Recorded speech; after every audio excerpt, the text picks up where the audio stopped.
நான் சங்கம் தொடங்கிய போது ஒரு பேருந்தில் ஏறி ஊத்தங்கரைக்கு வந்தேன். அங்கே மலர் ராமலிங்கம், கனல் ராமலிங்கம், ராமசாமி கவுண்டர், இன்னும் ஒருவர், 4 பேர் தான் ஒரு பருத்தி குடவுல என்னை வரவேற்றார்கள். 4 பேர் எனக்கு வரவேற்பு.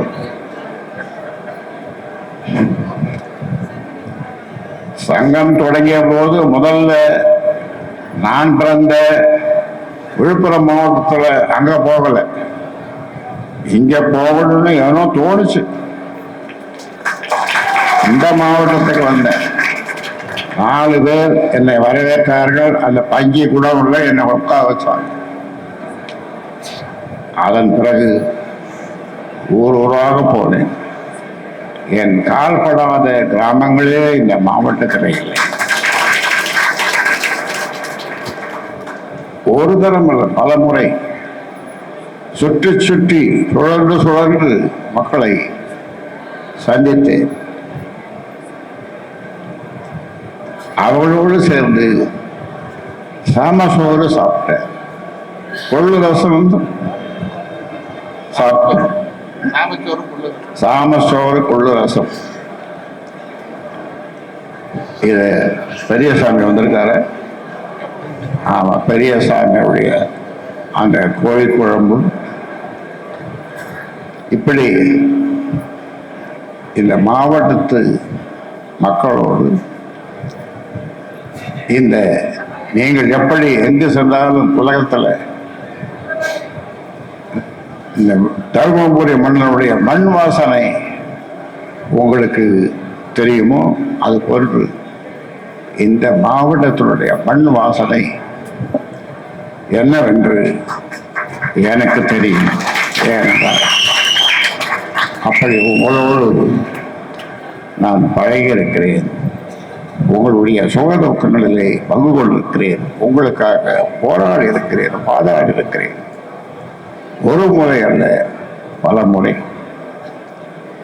ஆக இதெல்லாம் பெரிய நீண்ட வரலாறு. இப்போ அந்த வரலாறெல்லாம் சொல்ல தேவையில்லை. உங்களுக்கே தெரியும், வயதானவர்களுக்கு தெரியும், இப்பொழுது இருக்க இளைஞர்களுக்கு தெரியாது. ஆனாலும் இப்பொழுது நீங்கள் செய்ய வேண்டியது இளைஞர்களை, அந்த இளைஞர் சக்தியை நீங்கள்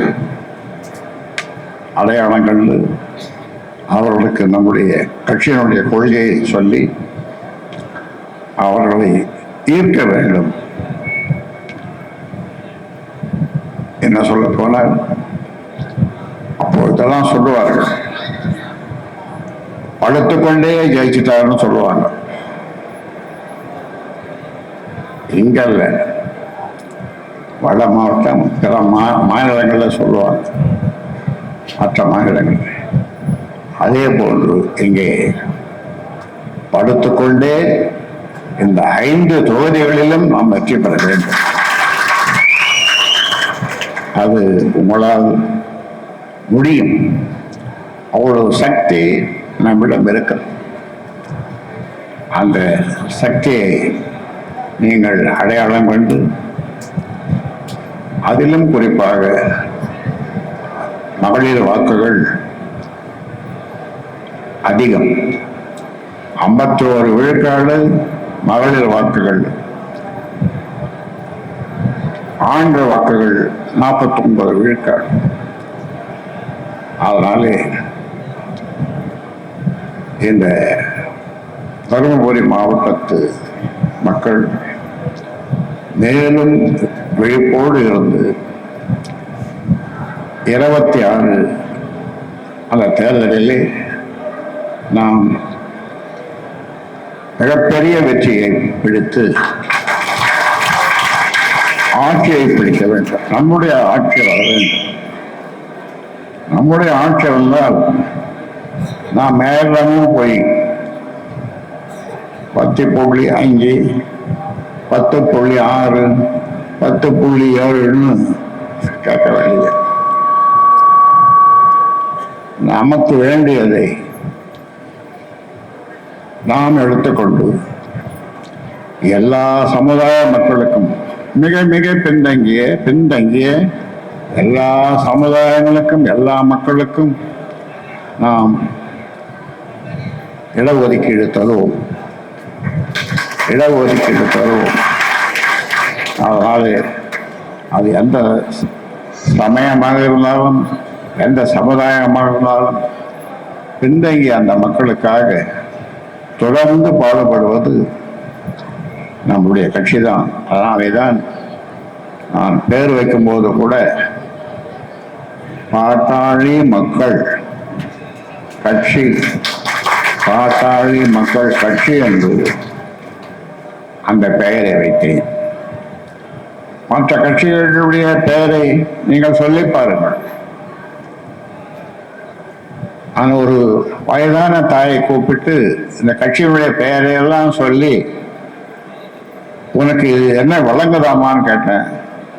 தெரியலைங்க, வழங்கலைன்னு. கடைசியிலே பாட்டாளி மக்கள் கட்சி, இது தெரியாதா உங்களுக்கு? என்ன கேட்குது, இது தெரியாதா உங்களுக்கு? பாட்டாளி மக்கள்னா உழைக்கிறவங்க, பாடுபடுறவங்க. அதனால தான் அந்த பேரை வச்சேன் அப்படின்னு சொன்னேன்.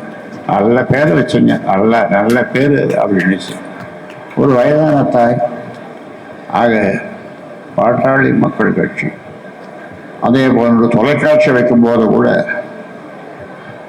ஆரம்பிக்கும் போது நானும் கௌரவ தலைவர் அவர்கள் 6 மாதம் அலைந்து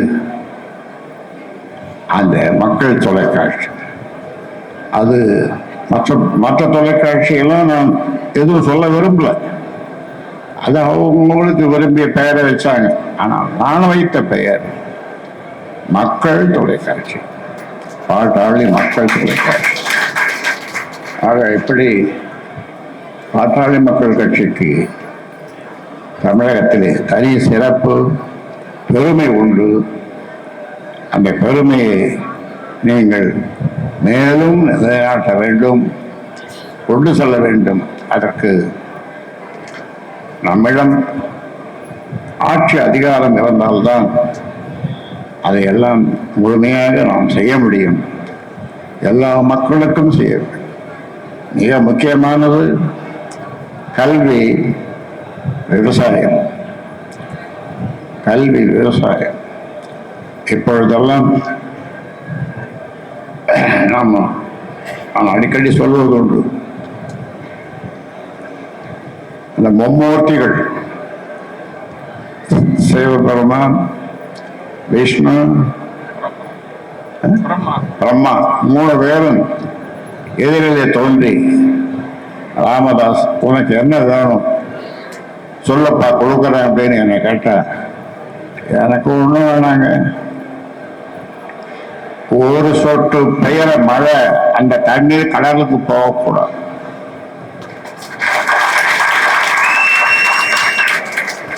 சரி, ஒரு வரம். இன்னொரு வரம் என்ன? ஒரு சொட்டு மது தமிழ்நாட்டில், சாராயம், சரக்கு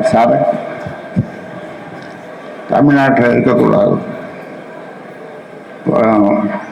கொஞ்சம் நேரம் வேற ஏதாவது இருக்குங்க அப்படின்னு சொன்னேன். கொசுறு வரும். என்னன்னு கேட்டார். எங்க பார்த்தாலும் கஞ்சா வைக்கிறாங்க, அந்த கஞ்சா எங்கேயுமே இருக்கக்கூடாது. அது ஒரு கொசுறு வரம் கேட்டோம். ஆக இப்படியெல்லாம் மக்களுக்காக, பிள்ளைகளுக்காக, வருங்கால சந்ததிகளுக்காக